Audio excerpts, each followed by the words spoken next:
Hello and welcome to Reporters, the show that brings you the best of France 24 reporting from around the world. Not many presidents end 2 terms in office with 80% approval ratings. Brazil's Lula da Silva has managed it thanks to social initiatives that have brought basic amenities to people and given them the keys to upward social mobility. One of these projects is Luz para Todos, Light for All, which aims to bring electricity to 10 million Brazilians. Our reporting team went to Rondônia in the Amazonian rainforest to find out what it's all about. Big town traffic and groundbreaking architecture. Brasilia, the federal capital for 180 million Brazilians. This is where the big project was born. Luz para Todos, Light for All. Lula da Silva became the president in 2003. Among his plans for the future, getting 10 million Brazilians out of the dark, literally bringing them light. With electricity, so the idea goes, come health, education, and the end of poverty. Now with Lula's mandate coming to an end, the project called Luz para Todos is a success story. Even Lula's critics seem to agree on this one. The story begins in the Ministry of Energy. This is where the man sits who's piloted the whole thing, a close aide of the outgoing president. Aurelio Pavão, a believer in his boss's dream. That's what it's all about. Knowing that each bit of electrical wiring will make a family happier. That's what makes our teams outdo themselves and take on new challenges. They go for whole nights without sleep. They get ill from the stress of it all. Imagine, it's quite something leading a program of this size in Brazil, a country of this size, and with so many problems. Aurelio Pavão de Farias might be sitting pretty in his office, but to see the work on the ground, he suggests a trip to the other side of the country, close to the border with Bolivia. 1 3-hour flight later, the rainforest awaits. Erlen and Antonio's job is to check whether their latest project has worked out.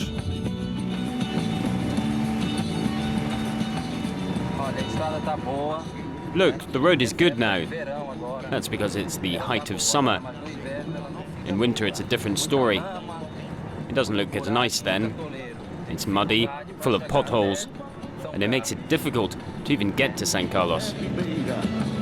This bridge crosses a canal made especially to get natural rubber down to the Amazon.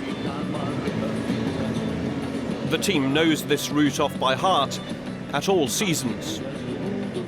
Erlen, Antonio and the rest of the local Luz para Todos team. The next step comes as no surprise to them. The riverbank is also the end of the road. No more luggage in there? No, there's one more car. After the road then comes the river. Petrol is taken on board to be able to get back. There will be no more petrol stations from here on in. The river is called Rio Madeiro, one of the Amazon's biggest tributaries. This is the heart of the state of Rondônia, with its 1.5 million inhabitants and plenty of isolated communities. They are separated from the cities by hours of river, road and forest. On the other shore lies the small town of San Carlos. This is where the team usually rents a tractor for the next stretch of the journey. But this time, the tractor is missing. Antonio, the head of the team, needs to find a solution. Let's see, 3, 4, 5, 7 of us all together. The tractor was supposed to be here for us, but it's now in another village, so we're waiting for it to get back. And now we've heard it's got a flat tire. They won't be able to repair it today. We'll have to go by motorbike. It takes 8 motorbikes to transport the team and the equipment. The voyage continues. Here too, the drivers are used to the terrain. The track here connects 2 rivers. Despite the appearances, this is an essential route for the region.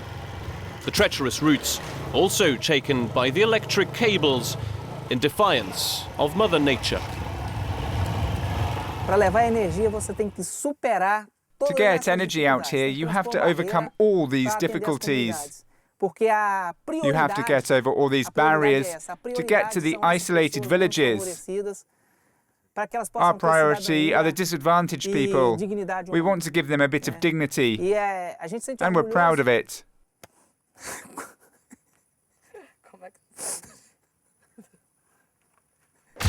Antonio Carlos Vilela Castro, after months of work deep in the forest, is still moved by what has been accomplished. I can't tell you just what it makes me feel. It's great, isn't it? It makes us bigger in all aspects, mainly in terms of human contact. The final part of the journey is by canoe again. A trip that began 10 hours earlier in the closest town. These are the shores of Lake Cunha. All around the lake live 97 families, 500 people altogether. Electricity here became a reality on the 12th of June. Everyone here remembers the date well. It was the first day of the Football World Cup. This is the main village. The other families live more isolated lives on the shores of the lake. Can we come in and have a chat? Good evening, sir. Good evening. How are you doing? Come in. Let's go inside. Our friends want to meet you. Luz para Todos brought electricity, light bulbs and 2 sockets for each house, free of charge. First things first, a fully functioning television set. This project. We've been waiting for electricity for 10 years. Thank God it has arrived. But it's also thanks to Luz para Todos. So what did you do the day you got electricity? Can you show us the switch? It's right here. Here's the connection. Almirindo Lopez now has light whenever he wants. Before there was electricity like this, there was a generator, but only for a few families and only for a few hours per day. At the Lago da Cunha, the dead of night is now a thing of the past. In the Amazon, the sun rises at about 6 in the morning. Just 1 hour later, the children arrive in their school boat to study at the village school. Lula's dream wasn't just light. Light is supposed to be the beginning of upward social mobility. With it come better living conditions and education. It is that human dignity so important to the president, who wanted to lift 20 million Brazilians out of poverty. His project is now widely regarded as a success.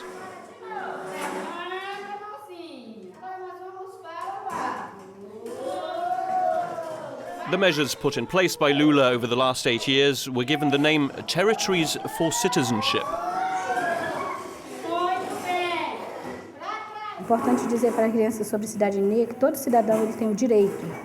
It's important to speak to the children about citizenship.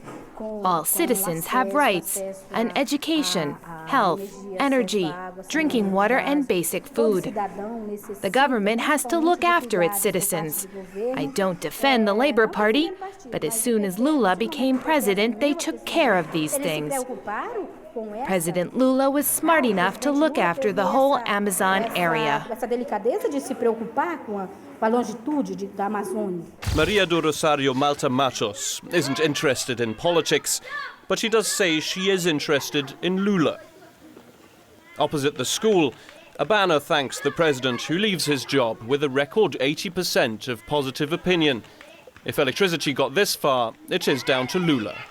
And down to his teams throughout the vast Brazilian territory, who've sometimes had to adapt to rather difficult surroundings. 35,000 caimans live in the lake that this team has been working on for the last few months.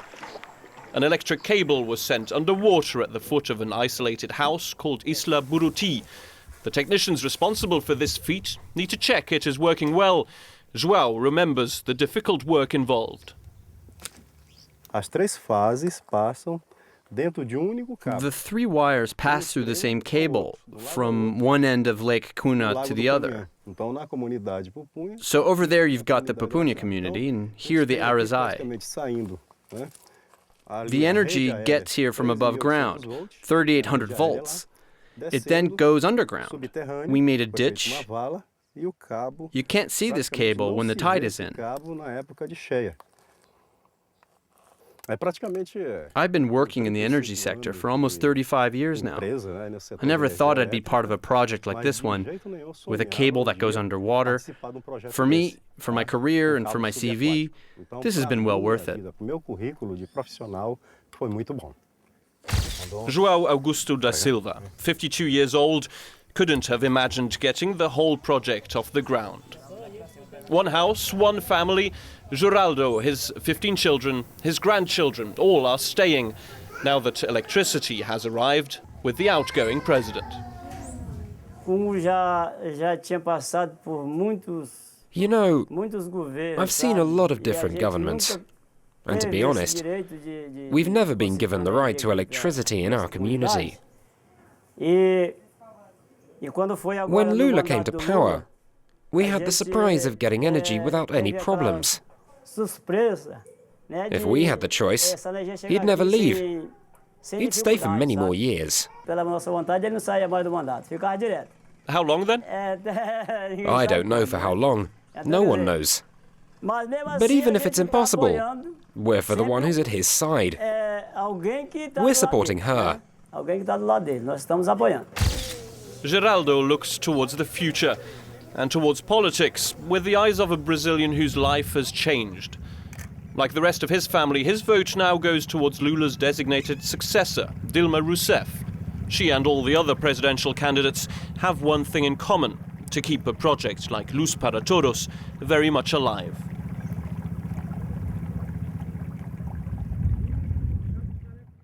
Well, I'm joined in the studio now by the reporters who brought us that story, Nicolas Ronson and Lucas Manger. Gentlemen, thanks for being on the show. Lucas, firstly, this report, what really struck me was the arrival of electricity forging a sense of national identity in this very remote region. Well, let's say that there was a national identity in Brazil before Lula, but Lula brought something different. The Lula presidency, the 8 years of Lula in power, is a kind of adventure for all the Brazilians, even, the rich, the poor, educated or non-educated. But in those areas, especially in the rainforest, for the Brazilians, they realized that there was someone in Brasilia taking care of them, and who did what he promised. When Lula was first elected, he said, we will bring electricity everywhere in the country. So they, for the first time in their life, they're really concerned by the politics and who is elected in Brazil, and by the fact that Lula is a kind of historical character for the country. One of the quotes that struck me was the person who said, I'm not interested in politics, but I am interested in Lula, that he goes beyond the usual. Was that a common sentiment that you found? In that kind of areas, yes, it's a common sentiment. Basically, people, before Lula, most of the people in those areas didn't vote. Even if the vote is compulsory, they didn't care about the vote, and they escaped the vote by many ways. That time, they decided that after the Lula adventure, they will go to vote for the elections, because they care about who will be the next president, and they care about the person who will continue all those socials and electricity programs. Nicolas, I want to ask you more about Lula. Of course, very popular, but let's not pretend that everything is perfect. What about the favelas in the big cities, which are still having huge problems? Alors effectivement, on était bien loin des favelas. We were very far away from the favela shanty towns in the jungle, but as you were saying, there are a great many things still are difficult in Brazil. And the fact of the electoral, and there's also the Olympic Games in 2016, but even before, there's a World Cup Cup in 2014, all of these is worrying authorities in the government and in Rio, which is going to be welcoming the Olympic Games in 2016. So the governor of the state, because the governors are in charge of the security aspects, they have been trying since 2008, because the figures were catastrophic in terms of the homicides in Rio. They changed their policy. They're using local police that try to, and once the elite police have gone into the favelas, the local police stay in the favela to try to pacify these opposing factions who've been doing drug trafficking and so forth. So since 2008, since these local police have been there, 10 of the favela in Rio have been pacified, as it were. And the successors of Lula intend to carry this work on in the future and to spread it out to other cities. Thank you. Just one final question, Luca. We don't have that much time, but what about the criticisms from environmentalists about Lula's social initiatives? That's the main problem of the Lula's initiatives. A lot of people in the country, especially people concerned about the rainforests and the people voting for the Green Party, are saying that, and it's true, that all these programs do not care, absolutely not care about the environmental issues, and that will be a huge problem in the next decades. Okay, thank you very much to Lucas Manger and Nicolas Ranson. That's all we have time for today. Do join us again next week for another edition of Reporters. Goodbye.